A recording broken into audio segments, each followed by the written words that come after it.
First on Fox 21, we continue to follow today's breaking news as the owners of the Davis Mortuary home in Pueblo have been arrested after a months-long investigation. It's been nearly a year since families learned 24 people were left to decay inside the facility. Fox 1's Austin Sack joins us in studio to break down Brian and Chris Cotter's charges. Austin. Rob and Rachel, they face over 160 charges from abuse of a corpse to theft charges. Now, the investigation at the Davis Mortuary home began in August after a surprise inspection by the state. Victims waited nearly a year to find out the charges being brought against the Cotters and say it's brought up some mixed emotions.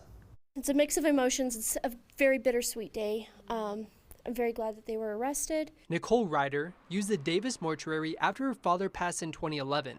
She's waited more than 10 months to see the owners, Brian and Chris Cotter, behind bars. It's like going through the stages of grief all over again. You finally, you go through the anger, all that, and I'm still very much in the anger phase, but it's been very hard. Last August, investigators originally discovered the remains of 24 people in a hidden, unrefrigerated room inside the funeral home, some for as long as 15 years. Now, the Cotters face 125 charges of abuse of a corpse, accused of mishandling 24 bodies, 83 partial cremains, 16 sets of bones, and 2 containers of human tissue. We cannot give opinions or really know why they did what they did. Brian is a former Pueblo County coroner, while his brother Chris helped manage the privately owned funeral home. Many victims' family members say they're outraged by how long this process took, but officials say they needed more time because the number of victims keeps growing. Certainly the goal was to have all of the bodies identified by the filing of charges. CBI says many of those cremated remains lack proper identification,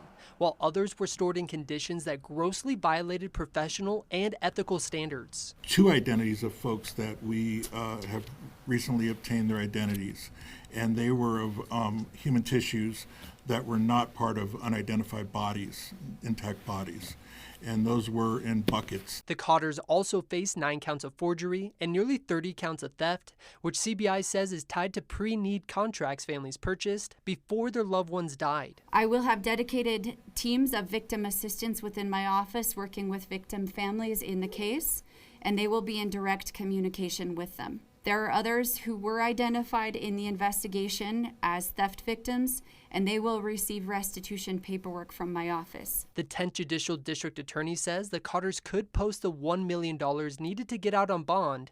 Meanwhile, one of the victims has a powerful message for them. I hope you rot in prison, and I hope they bury you under the prison. Now, an attorney representing some of the victims tells me families plan to be at every court date, including the bond hearing, which they believe will be scheduled tomorrow. Rob and Rachel.